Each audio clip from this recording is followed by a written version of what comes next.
Hey everybody, welcome back to Northernlion checks his hard drive space to make sure, oh yeah, we're good, baby. Look at that. Unless this episode is, by my calculations, 200 hours long, we should be good to go today for the Binding of Isaac Afterbirth Plus. And we're starting with marked, which is not good. But the flip side of that is that we are starting as well with, hold on, Book of Revelations, that's the name of this item. Forgive me, it's not early. I have no excuse on that front. It's like 10 a.m. However, isn't like the first productive thing you do in the morning every morning is the earliest thing you do in some ways.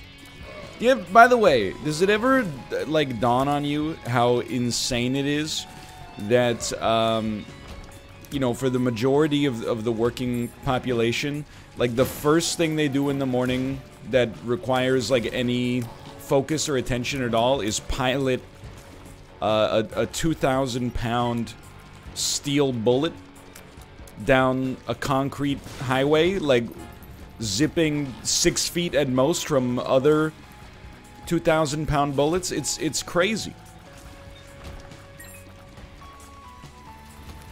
Like, crazy awesome. Like, it's crazy how smart human beings are that we can do that. But at the same time, it's like, you know, no wonder people are, you know, running into trouble on occasion. That might be a little bit of an understatement. I'm just saying, people will wake up and be like, I'm late for work, and then just get in their car immediately before, like, their brain even has a second to think about things. I'm not saying, like, I don't even know how, I mean, I don't even know if you consider it a problem. I don't know if it's a problem that you'd consider fixable. I don't know how you would fix it. I'm just saying that, you know, every once in a while, you know, things that are normal, because they're so commonplace, you don't think of them as weird anymore. When you look at it through, like, alien eyeballs or the eyeballs of a newborn baby, you go, wait a second, this seems like it's a little dangerous.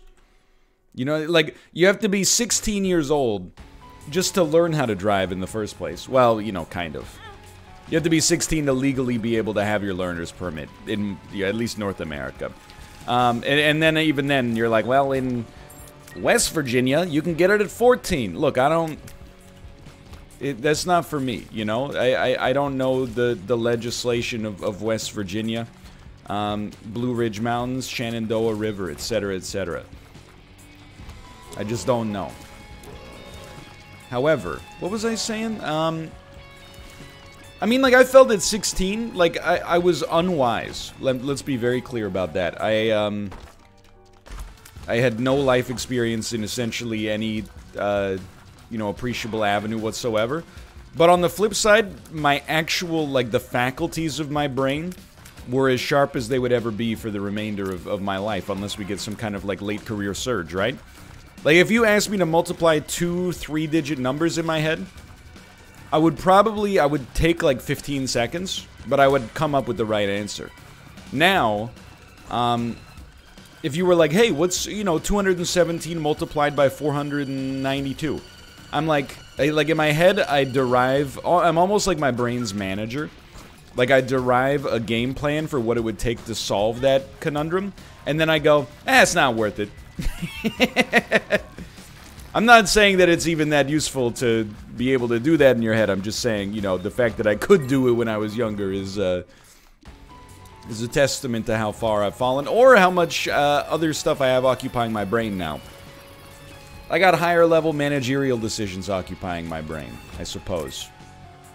I've atrophied over time. But anyway, meanwhile, you know, we're like, oh, no, you gotta be 16 to learn how to drive. You need to have, like, all your wits about you. Or alternatively, like, once you're 55, 60, etc., etc., I'll just wake up and go for it. Just give her. Excuse me. I blame myself, but still. This run, by the way, should be golden. The thing that makes it slightly less golden is marked. Does marked, I might have to enable mouse controls for marked to work with your mouse. It is one of those things, sometimes people go like, you know, hey, with Dr. Fetus, with Marked, you can actually, like, use your mouse to aim your shots. I hear you. Don't get, like, it's one of those things it's like, definitely a good decision. In the situation like this, you could even just enable it when you're using Marked. I don't think you need it for Dr. Fetus, because, you know, you're gonna cream the run anyway, but it's one of those, like, woulda, coulda, shoulda sort of things, right? Like, it's probably worth it in its own way. Am I gonna do it? Absolutely not. I'm an old dog. I'm set in my ways. I would rather do it my way inefficiently than go through the mental overhead of being like, change? That sounds good. Speaking of which, this is not really speaking of which at all, but I'm very excited today. It'll probably have happened a few days ago by the time this video goes up, although we are running a pretty lean backlog these days. Very excited. We've got Twitch Rivals Among Us today. Me, Levi Rossman, aka Gotham Chess on YouTube, Sips, Small Ant, and Dan. That's R5 for Twitch Rivals Among Us. It's not really like team-based, it is scored, but you just invite people and then there's, like, you know, it's individual scoring from that point onward. But don't laugh at me, okay? I'm trying to figure out where I'm supposed to go here. I think I thought that was a dead end before. We did do this, right? Yeah, okay. Then we go left. Yeah, that's right. I'm very excited. I don't know who's on the other team. I think Hassan is the other team captain. I had no knowledge until today of who the other team captain was. So we'll see who's in, but either way, should be a fun time. Had a lot of, like, doing a lot of Friday streams lately. 2 weeks ago, we had the Warzone tournament. We had something... Oh, we did the Game Awards on Thursday night, which is not Friday, but you get the idea. And then, you know, the Twitch Rivals Among Us is... it's an exciting time. Definitely also, and this is 0% complaining, definitely also feeling the burn of kind of fitting in some extracurricular stuff. Well, you know... Most days, today I can't really complain, but most days waking up quite early with the baby and also trying to do all the other, you know, normal workload. If you're an audio-only listener, then consider yourself lucky, because the deal with the devil that we just saw there was actually offensive. Like I'm surprised Google DeepMind would actually allow that kind of filth to go up and still be monetized. Ooh, okay, dude, Iron Bar though, that's pretty good. That's something I can work with. But realistically, this is like an orbital play. We're going to be using our orbital for, like, the rest of the game. And, you know, Book of Revelations is going to help us be able... I can't remember if we went in. We went in, right? We went in. At least we only took one hit on the way out, instead of one on the way in, one on the way out. But, let me out of here, please. Long floor, mostly because I ran around in circles a lot. Yesterday was a great stream, though. Dan and I played... Hand and Brain Chess. Hand and Brain Chess. I can't remember, like, this week's been a little bit of a blur. Can't remember if I explained it before. But basically, Hand and Brain Chess is simple. It's a co-op chess variant, so 2 players play on the same team. Although nobody on the other, none of our opponents knew that they were going up against a 2-piece. But trust me, it was more of a disadvantage than an advantage. One player is the hand. They move all the pieces. The other person is the brain. They spectate and they tell the hand which type of piece to move, i.e. a pawn, move a knight, move a bishop, move your king, etc., etc.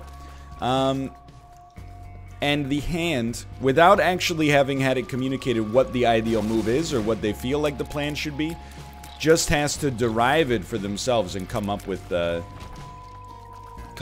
best game plan. And I gotta tell you, I honestly think it was the best Gex we've done so far. You know what, I'm gonna take Death's List, but I'm not a huge fan of it.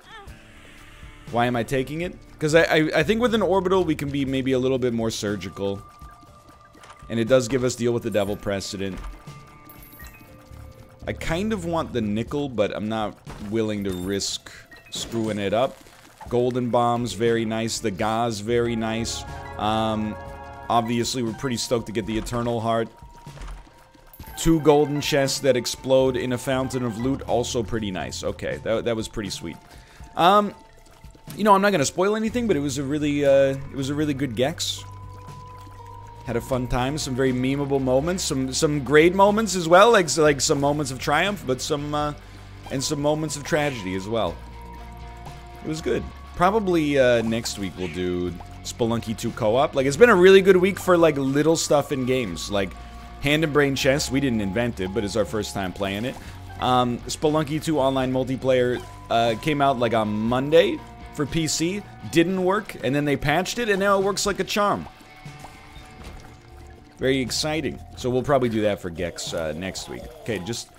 Yeah. No, I'm so stupid. And then, like, here's some 2020, well, really like 2018 news for you. It feels like 2018 news, but it did just happen. GeoGuessr, the game that Invicta and I play together, where we guess where we are in the world based on, you know, Google Maps data, came out with a battle royale, and I gotta tell you, it's actually a lot of fun. The way that it works is like, so it's 10 people maximum per game, so it's a very small, like, player count BR by those standards, but, that's pretty good too, dude. That's pretty good too. You are just dropped, you know, into a random GeoGuessr guess. I'm not sure how I feel about this one now. You're dropped into a random GeoGuessr guess, and you get, like, I don't know, probably close to 2 minutes, I would say. And you try to guess what country you're in. You don't have to, it isn't based on, like, how close you are to the actual proximity, you know, within the country, but if you get the country right, you move on. So you might say that sounds pretty easy. It is, but the simulation, you know, of like the gas or the storm or the circle coming in, is that in the first round, it's no problem. Everybody can make it. But from every round from that point onwards,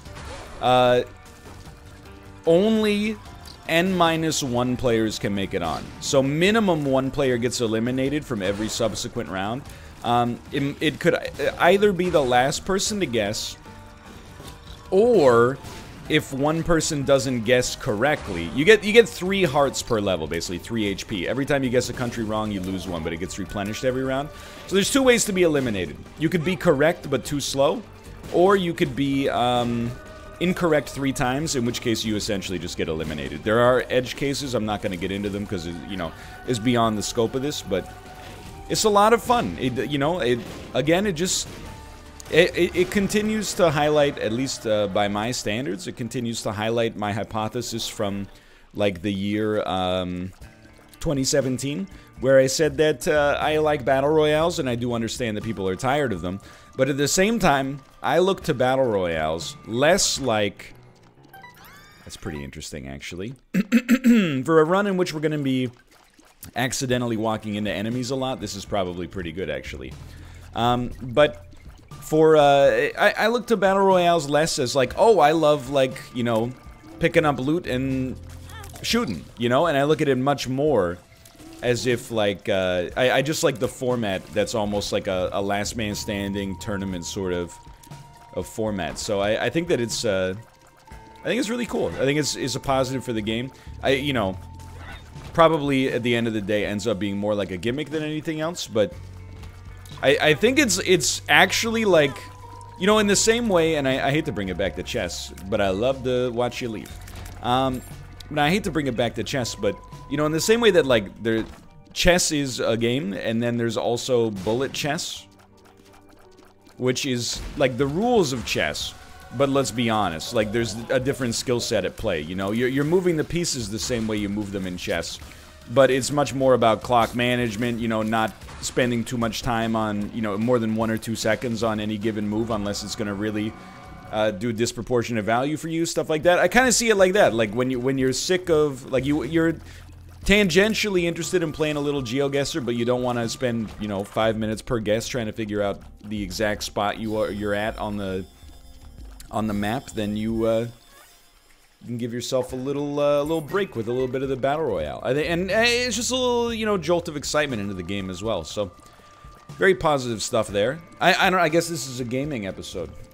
It's very funny to me It might not be funny to you because different people are sensitive about different issues about this sort of stuff, but it's very funny to me that the best PlayStation exclusive is Demon's Souls PS5. I know Astrobot's Playground people are big fans of as well, but if we're talking in terms of like press and I don't know, mass appeal, I suppose is another one. But previously I've been like, I got nothing to play on the Xbox.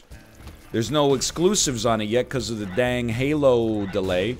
Not that I would probably get Halo Infinite to begin with, but now, like, I've just been playing Rocket League and Slay the Spire on Xbox Game Pass on my, $600 new gaming machine.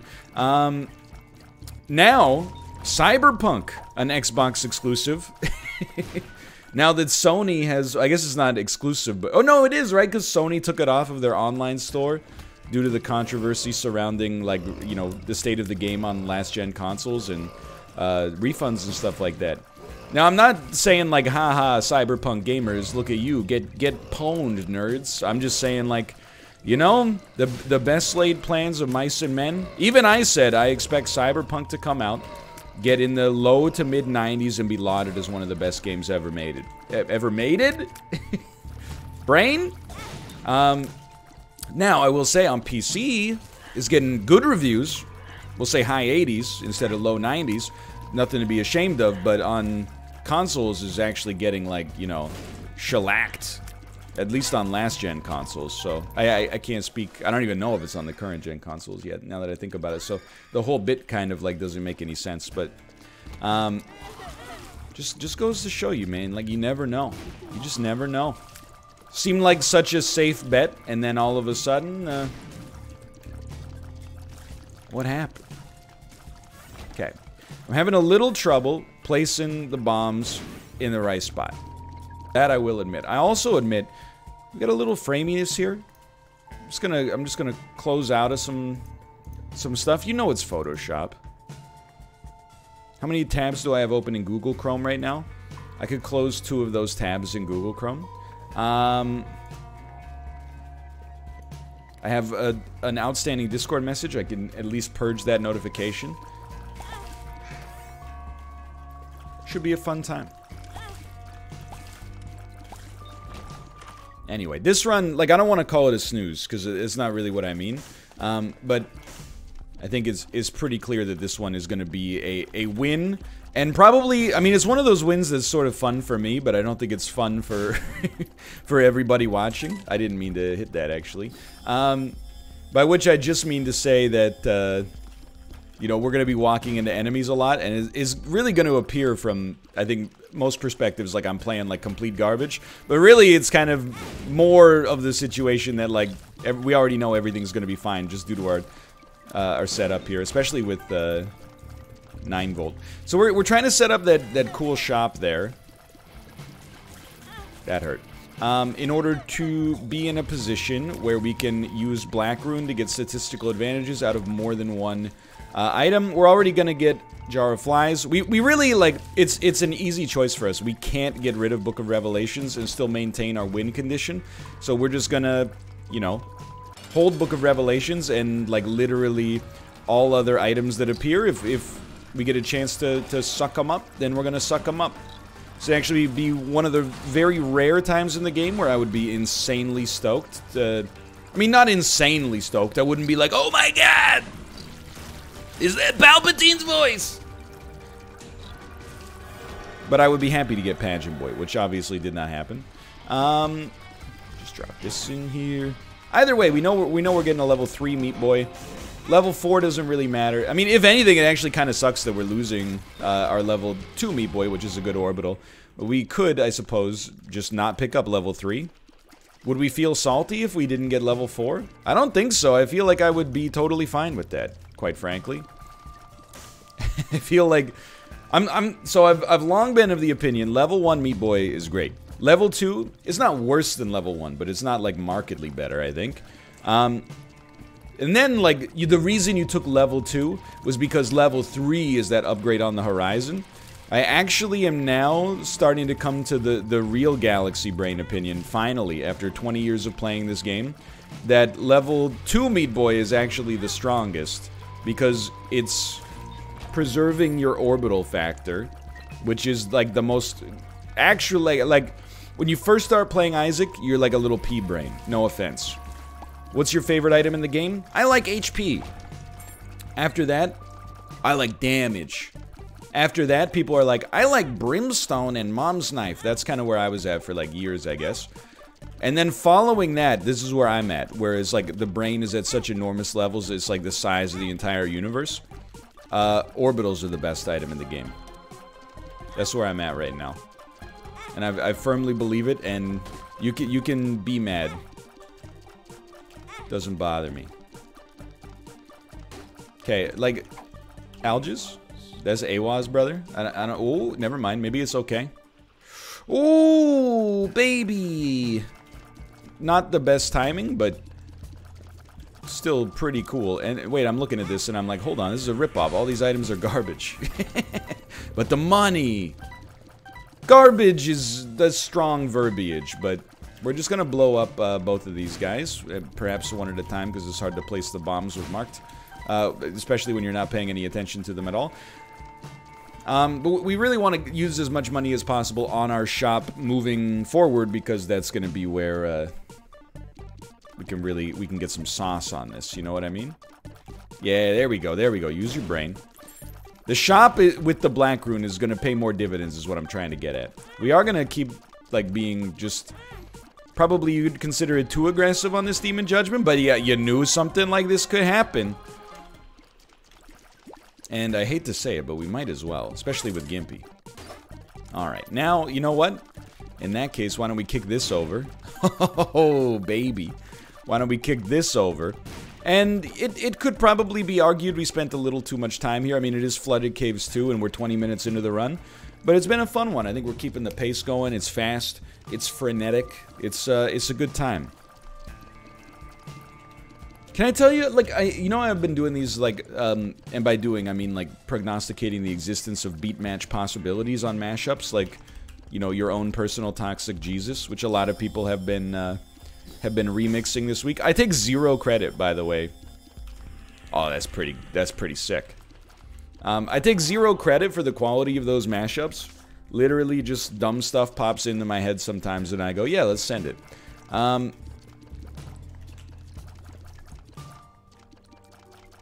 In my head, and I know I've talked about this before, we're in the unique period of like mid-December where, you know, late December to me means 2 things. What does it mean? Right now it means season finale of The Mandalorian, plus also television advertisements. For some reason I still thought I had the Chariot roll in there. Television advertisements with Christmas songs, and it's reminding me of like the one, it's not even really like a mashup, but I can never get it out of my head once it gets in there, so I apologize for this basilisk, but it goes, we wish you a Merry Christmas, we wish you a Merry Christmas, and then they do a little slowdown at the end, because they want to put a flex on it. We wish you a Merry Christmas and a Happy New... Like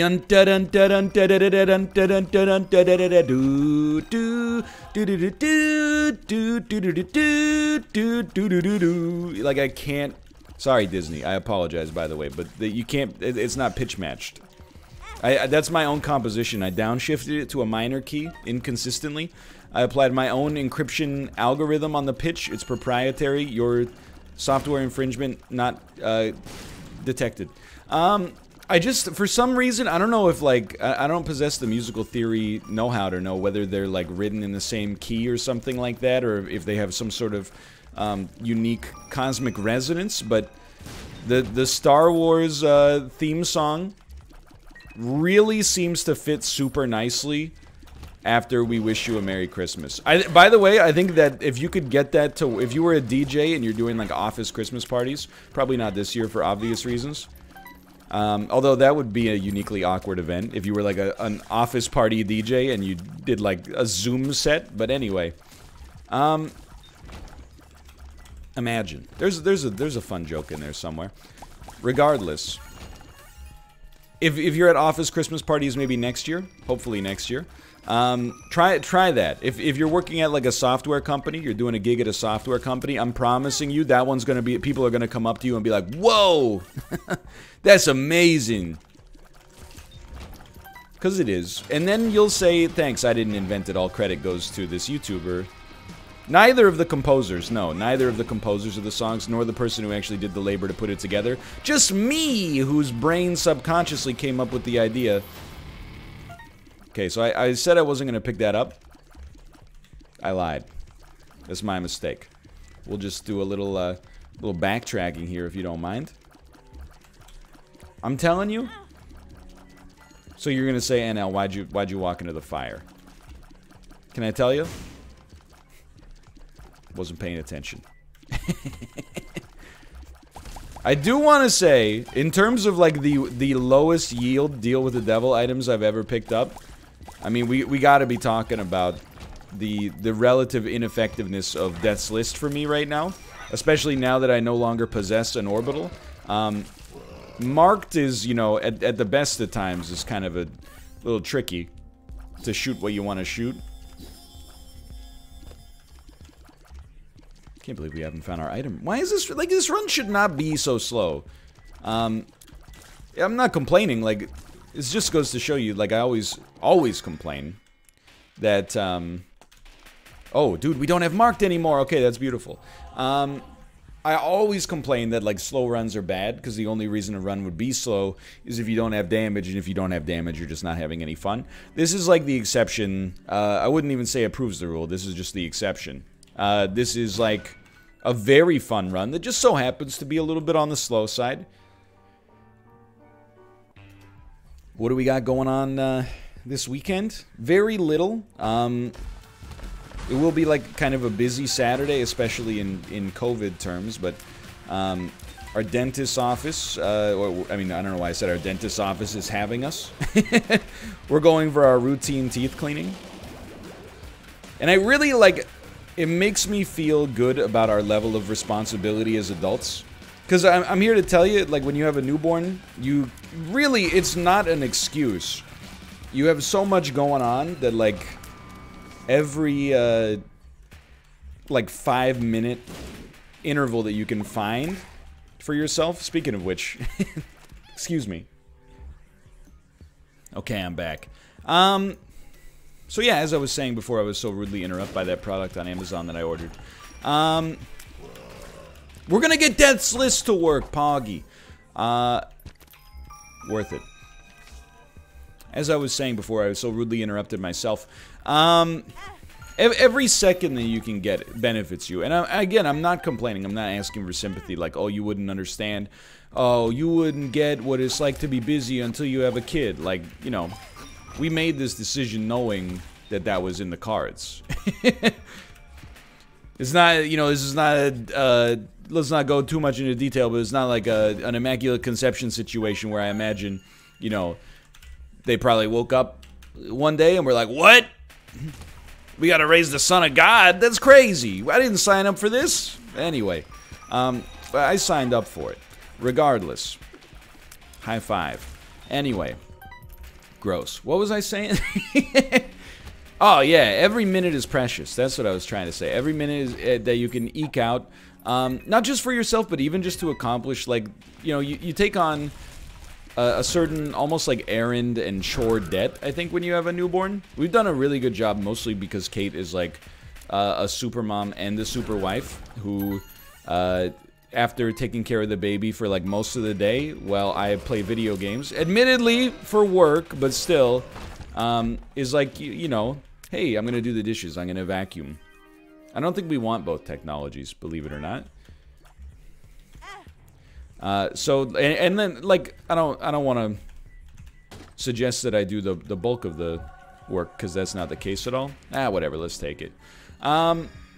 But I also, believe it or not, I help out as well. You know, I do the dishes when I can, keep on top of the garbage and the recycling and the compost and the, you know, change a bunch of diapers and et cetera, et cetera. But really, like, every minute, well, minutes are not that valuable, but like every 5 to 10 minutes that you can eke out to either get something done or to take some time to decompress is really valuable, to the extent that, like, you know, yesterday my parents were like, hey, you know, we haven't seen our granddaughter in a while, could we hop on a Zoom call at 5:30? And I was like, yeah, that sounds good. Then I got Zoom set up and it was like 5:03, and I was like, let's do it now.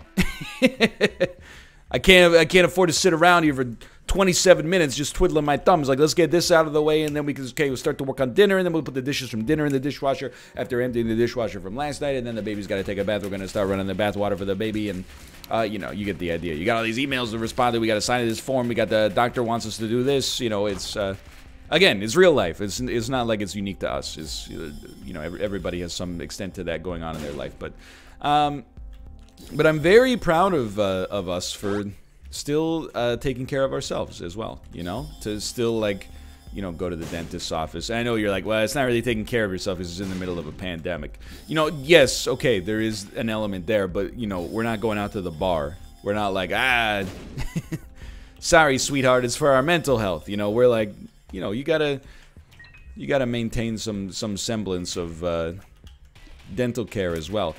Especially because occasionally I've been brushing with a manual toothbrush again. I got on that Sonicare train like a little over a year ago, I think. It's wonderful. My teeth have never felt so clean. But sometimes I don't want to wake up the baby with the loud buzzing of a mechanical toothbrush. So instead, I use a manual toothbrush, and I'm like, this is probably irrational, but I'm paranoid that I'm going to go to my dentist and he's going to be like, we got to pull all these. All of them have got to go. But then there's also, like, I take good care of my teeth. Mother Nature blessed me with strong teeth. I do appreciate that. They could use some aesthetic work, but you know what? That's, like, pretty minor at the end of the day. Always impressed by the fact that, especially having, you know, mistreated my teeth throughout university in particular, that I ended up making it out relatively scot-free. Had, like, 1 or 2 cavities over the course of my entire life. I used to pride myself when I was younger on having had 0, I will admit. Times have changed since that, but not for a while.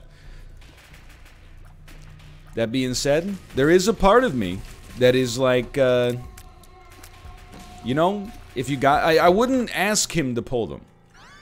But if he's like, we gotta take them all out, I would be like, you know what? That's gonna save me like 4 minutes a night. Or 4 minutes a day, I guess.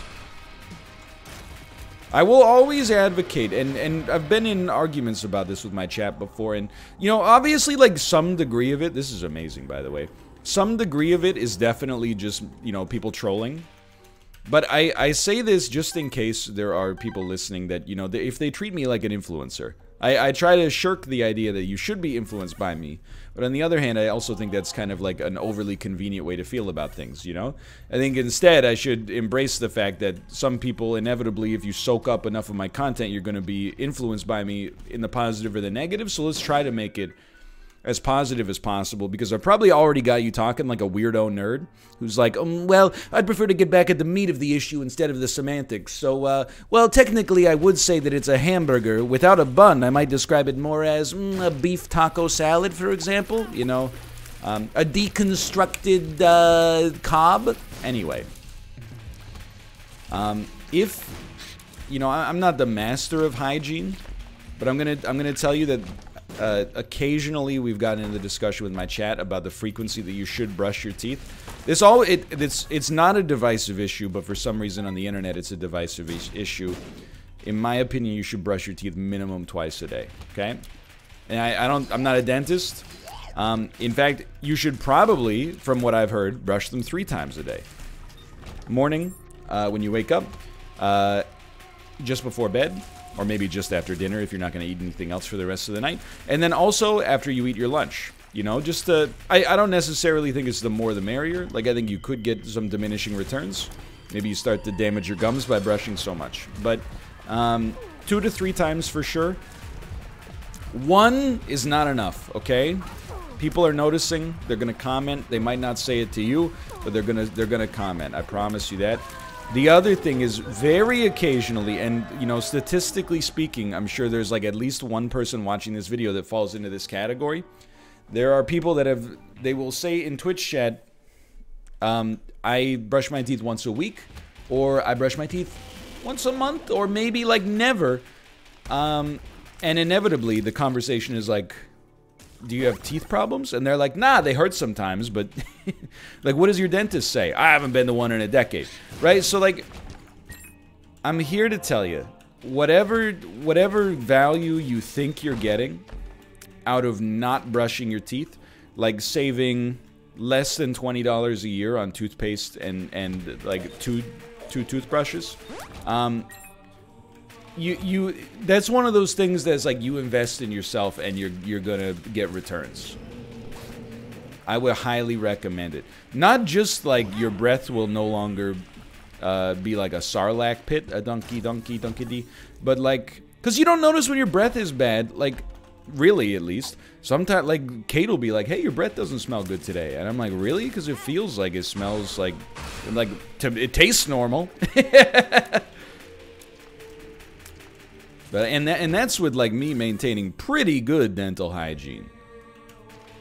You know, so you don't take offense to it. You just go, okay, what can I do to make life easier for this other person? But then also on top of that, I promise you that like you're gonna feel better as well. Like, because it's come up before. Like, we talk in Twitch chat about, like, the optimal frequency of when you should take a shower. I don't believe that there is a hard and fast rule. I believe for dental hygiene, it's one of those things where, you know, you should just do it at least twice a day. And not, like, once at 9 and once at 10, preferably. That's cheating. You know, do it. Get into the habit of doing it at the start of the day and the end of the day, bare minimum. But, for showering, I do think there's different parameters, right? Like, I'm a pretty hairy guy. I wouldn't say I'm like an outrageously sweaty guy, but I run hot. So, you know, just ambiently over the course, if you put me and like the average man in the same temperature room, first off, we're gonna be best friends by the end of, you know, the trial period. But over the course of 24 hours, we're going to have disproportionately... Look, I'm just going to say it, I'll be a little stinkier. So, I have to shower once a day, and there are some days where I shower 2 times a day. Not commonly, I would say like less than once a month. But it does happen that like I'll shower early in the morning, and then like before bed, I'll be like, I'm a little stinky. So I'll shower it up. Now, the flip side of that is that I would also almost certainly guarantee that 2 of my showers adds up to less time than, like, the average shower of everybody watching this. Because, yeah, you got hair, for one, or at least many of you, most of you will. But on top of that, I know how the average person takes showers. Like, how did I take a shower when I was 16? Oh, you turn on the water, let it get hot. Probably, you know, for 4 times longer than it needs to. Then you just stand in the shower with, like, your back facing the faucet for, like, 10 minutes. And then you're like, I guess I should put some soap on. You know, and then once you're all, like, lathered up, you rinse it off. You go, wait a minute, did I lather up? And then you lather up again. Like, my showers are really, like, you know, we're in and we're out. Like, I'm in... I even get in sometimes when it's like a little cool, you know, a nice little wake up, and then I, you know, like from turning the faucet on to getting out of the shower, and starting the dry off procedure is probably like 5 minutes, no joke for me. So I'm not going to be shamed like, oh, wow, looks like somebody loves to waste water. 2 showers a day. I know you're crying in the shower for half an hour 3 times a week, okay? So, like, don't get on my case. Regardless. I think that for some people it's different, though. Like, a lot of people can get away with showering once every 2 days. I just, like, particularly, I feel worse. Like, if I showered, let's say I showered, like, Monday night before bed, and then it's now like Tuesday at dinner, I'm like, oh, I feel like a piece of garbage. I'm telling you, it's for you as much as it's for anybody else. Anyway, for now, thanks for watching. I hope you guys have enjoyed the episode. If you did, click the like button. Upset a great deal. Of course, subscribe if you want to see more in the future. For now, thanks for watching. I'll see you next time. See ya!